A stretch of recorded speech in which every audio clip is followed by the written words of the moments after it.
Hello friends, students.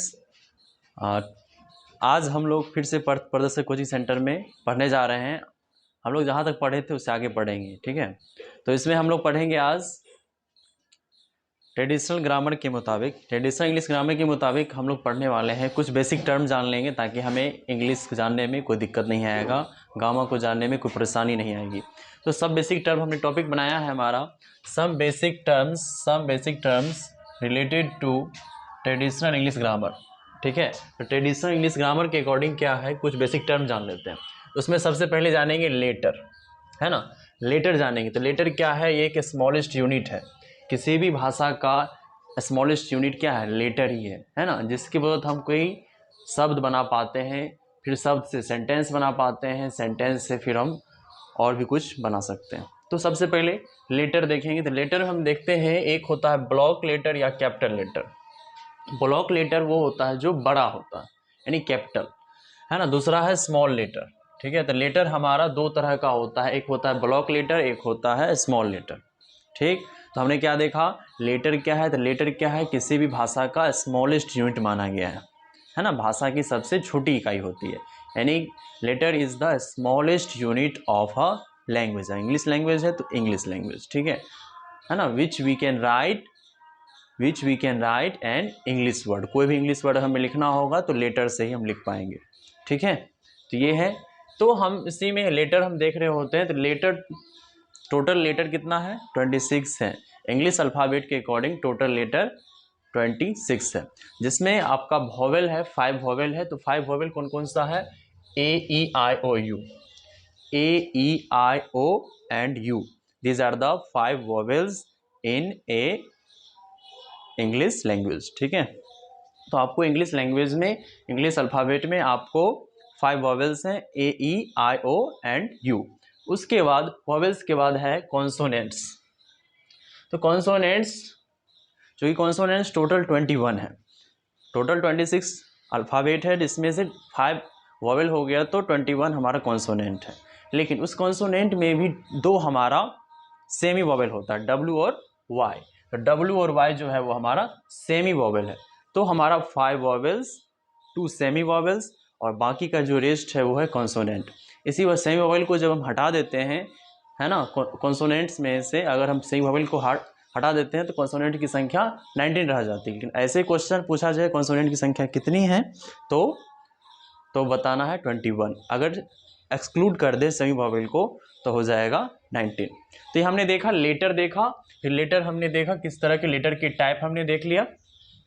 अब समझते हैं, लेटर समझने के बाद हम समझेंगे अल्फ़ाबेट, क्योंकि अल्फ़ाबेट हमने पढ़ा इंग्लिश अल्फ़ाबेट में लेटर की संख्या कितनी होती है, तो हमें अल्फ़ाबेट भी समझना इंपॉर्टेंट है। अल्फ़ाबेट क्या है, जैसे आप कोई माला देखते हैं, है ना, कोई माला हो, है ना, गले का हार हो, चाहे देवताओं को चढ़ाने वाला माला हो, तो वो सब माला जो होता है उसमें फूल लगे होते हैं। तो फूल लगे होते हैं, या फिर कोई मोती का माला हो उसमें मोती लगे होते हैं। तो मोती क्या होता है, एक एक मोती जड़ करके हम एक माला तैयार करते हैं। उसी तरह से अल्फ़ाबेट तैयार करने के लिए आपको एक एक लेटर को जब आप मोती की तरह माला में पिरोते हैं तब जाके आपका अल्फ़ाबेट तैयार होता है, ठीक है। तो अल्फ़ाबेट हम समझ रहे थे। अल्फ़ाबेट, तो अल्फ़ाबेट हमने लिखा है, डेफिनेशन आप याद रखिएगा। All letters are arranged such like a pearl. Pearl का मतलब होता है मोती, ठीक है। और इन ए गार्लैंड, गार्लैंड का मतलब होता है माला। तो क्या होता है कि एक माला में मोती की तरह सजा हुआ होता है, कौन, लेटर्स।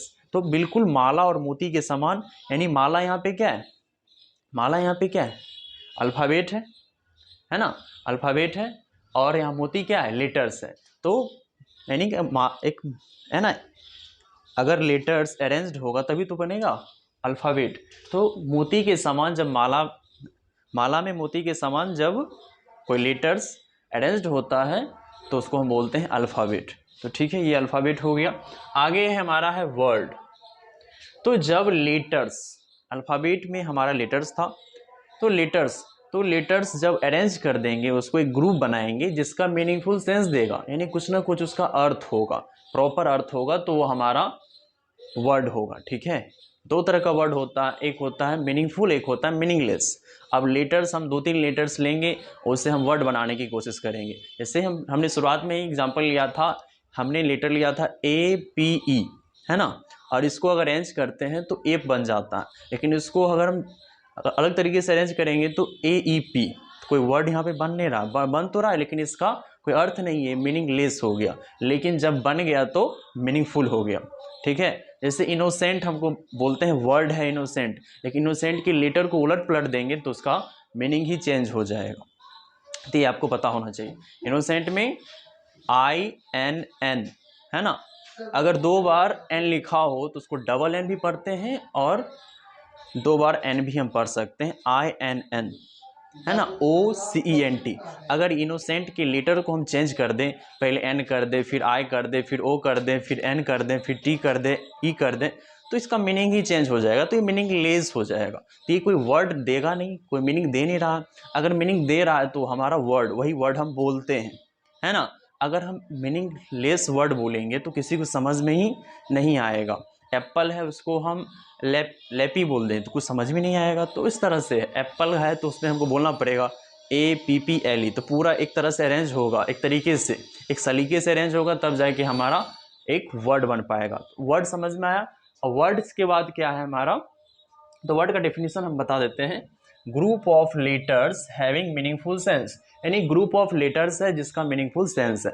तो जब ग्रुप ऑफ लेटर्स जब ज्वाइन होगा, लेटर्स जब एक जगह जमा होगा, अगर वो मीनिंगफुल सेंस दे रहा है, यानी उसका कोई अर्थ है, तो वो हमारा वर्ड है। तो जिस तरह से वर्ड हमने देखा उसी तरह से सेंटेंस भी होता है, लेकिन वर्ड में क्या होता है, ग्रुप ऑफ लेटर्स होता है, लेकिन सेंटेंस में ग्रुप ऑफ वर्ड्स होते हैं। तो ग्रुप ऑफ वर्ड्स जब एक जगह जमा होंगे बहुत सारे वर्ड्स, तो फिर वो सेंटेंस का फॉर्म लेगा, है ना। तो सेंटेंस का फॉर्म लेगा, तो वो सेंटेंस जिस तरह से हमने वर्ड्स में लेटर्स को अरेंज करके हमने वर्ड्स बनाया था, है ना, तो वो भी मीनिंगफुल हो रहा था और मीनिंगलेस हो रहा था। उसी तरह से सेंटेंस में भी है, यहाँ पे मीनिंगफुल होगा, मीनिंगलेस होगा।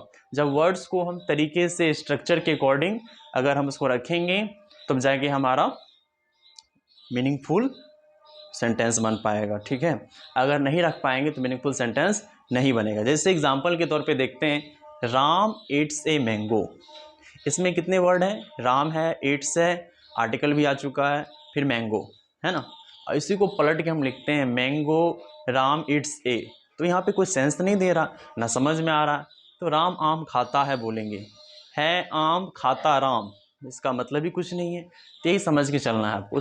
छोटा एग्जाम्पल जो सबको पता होता है, एग्जाम्पल लिए ताकि समझ में आ जाए। ठीक है, सीता हेल्प्स हर सिस्टर, ठीक है, या फिर हम इसको सही से नहीं बोलें तो सिस्टर सीता हेल्प हर, तो मीनिंग नहीं आ रहा।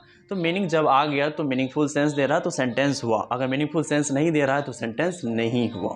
ठीक है, उसका कोई अर्थ ही नहीं होगा, सार्थक होगा तभी तो आगे समझ में किसी को है। क्यों हम सेंटेंस क्यों बनाते हैं, कोई वर्ड्स क्यों बनाते हैं, लेटर्स क्यों ये पढ़ रहे होते हैं, ताकि हम भाषा सीखें ताकि हम कम्युनिकेट कर सकें, है ना, संचार कर सकें, अपनी बात को दूसरों तक रख सकें। हमने पहली क्लास में ही बात की थी।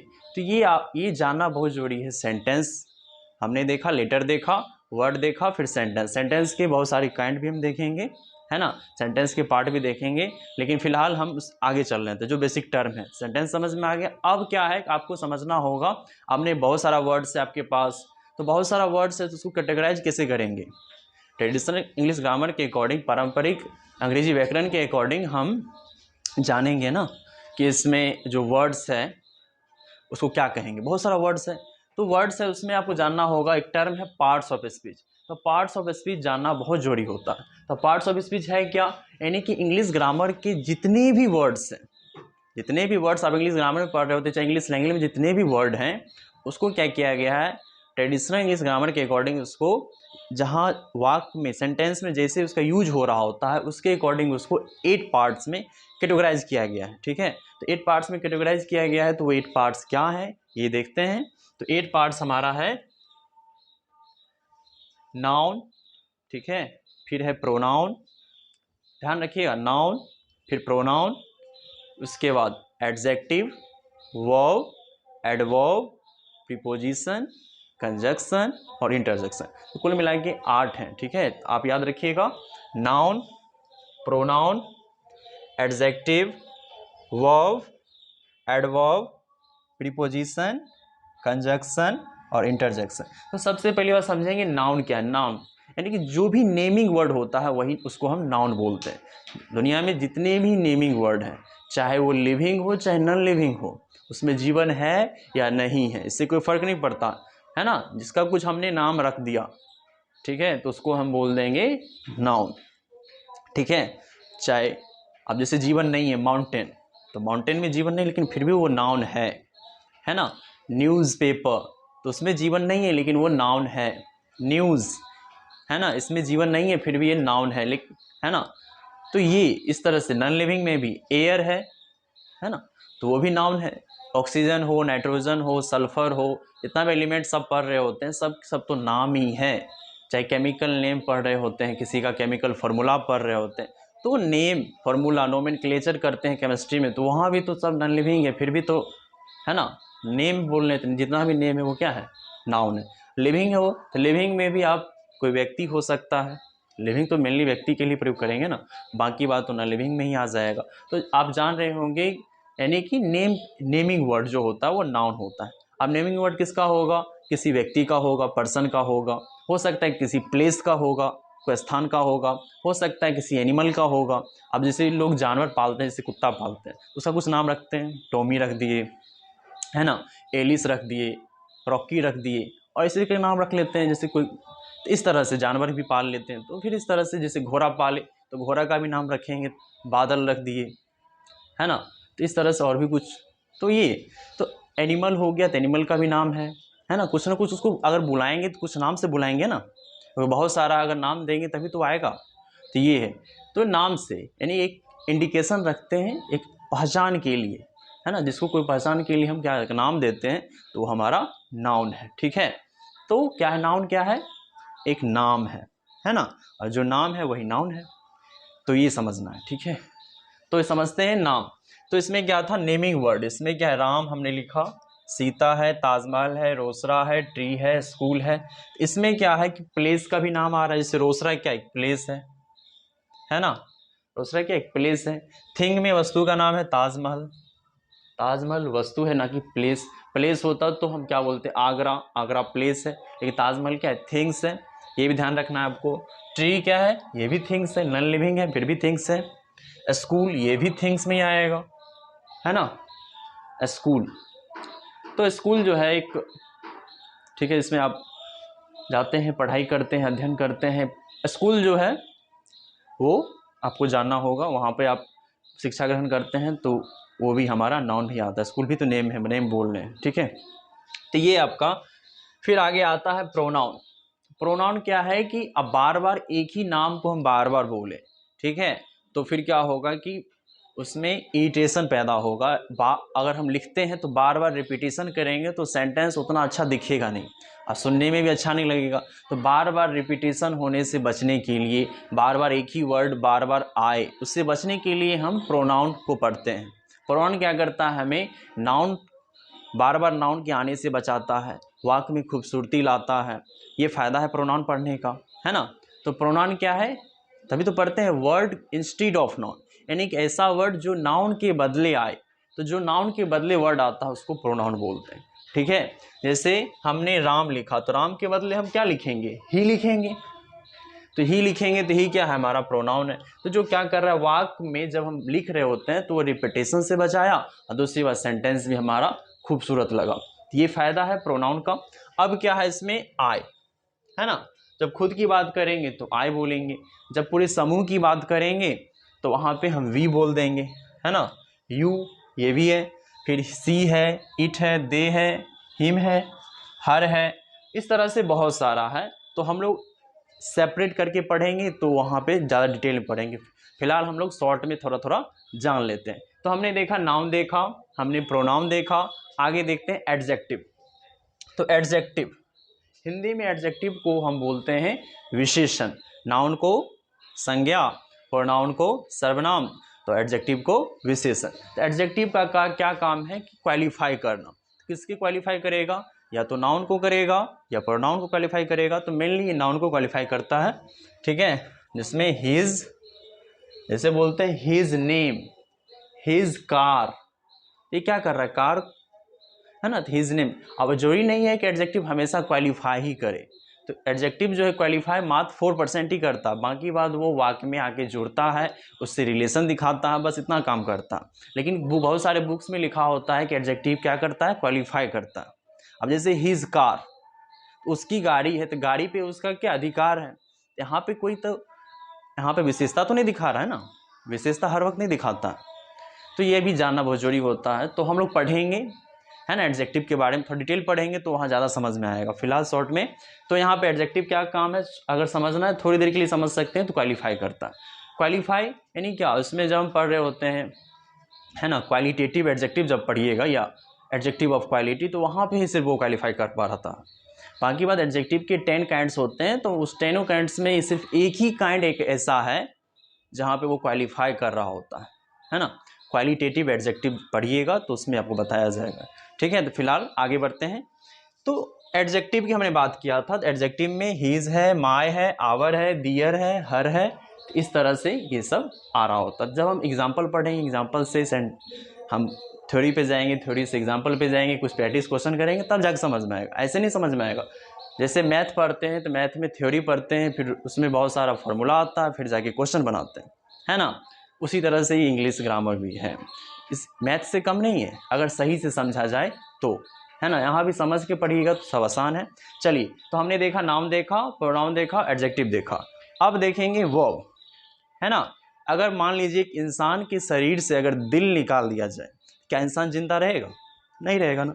उसी तरह से कोई भी सेंटेंस बनाते हैं, उस सेंटेंस से अगर वर्ब ही निकाल दें, है ना, तो सेंटेंस बनेगा ही नहीं, यानी सेंटेंस जीवित नहीं रहेगा, मतलब खत्म।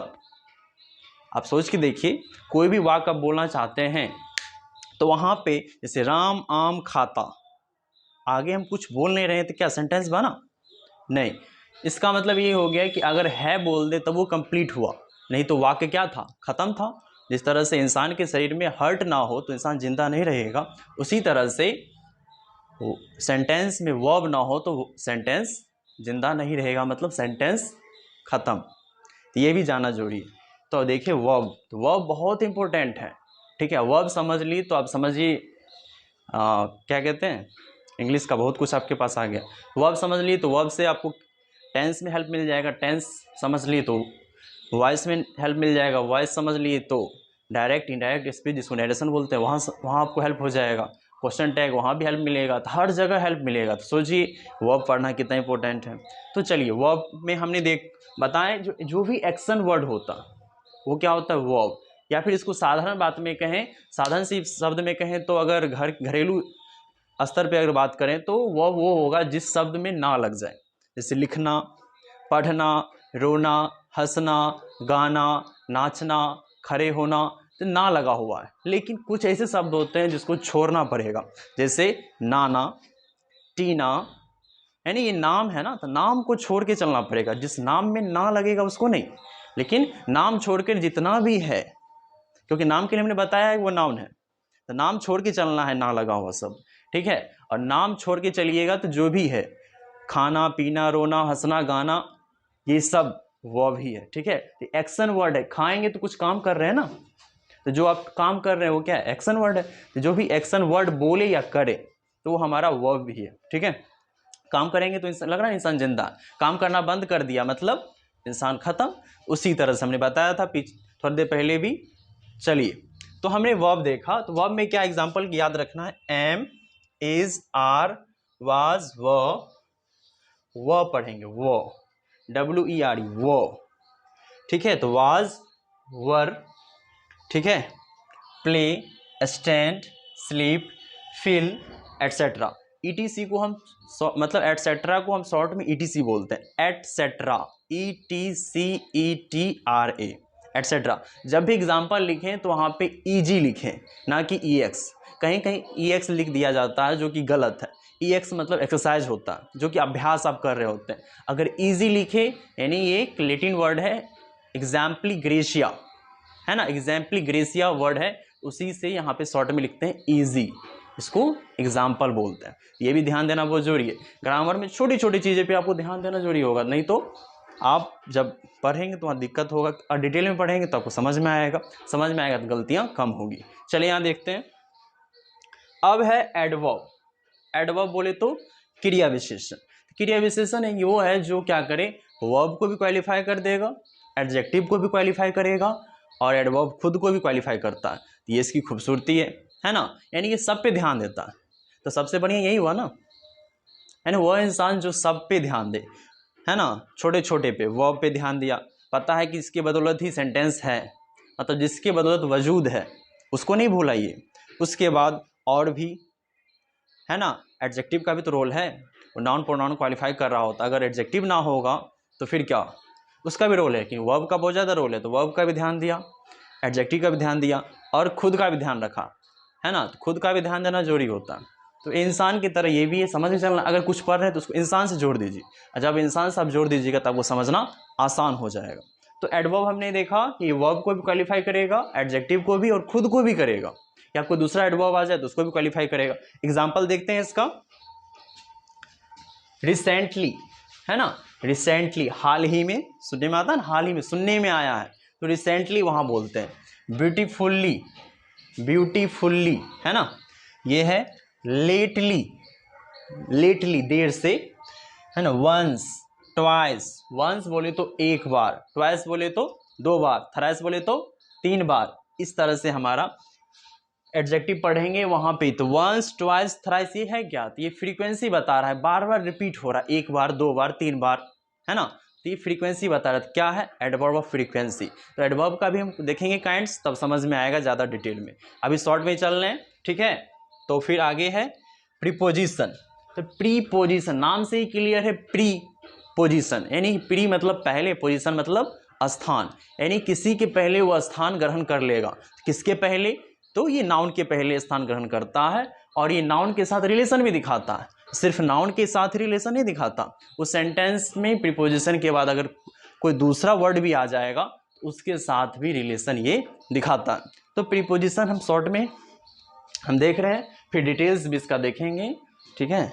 तो प्रीपोजिशन में हम देख रहे हैं, एग्जाम्पल ऑन है ना, on, at, in, into, between, amid, front of, in front of, ये सब है। इसमें आगे है कंजक्शन। कंजक्शन का क्या काम होता है, ज्वाइन करना, यानी जुड़ेगा ये, है ना।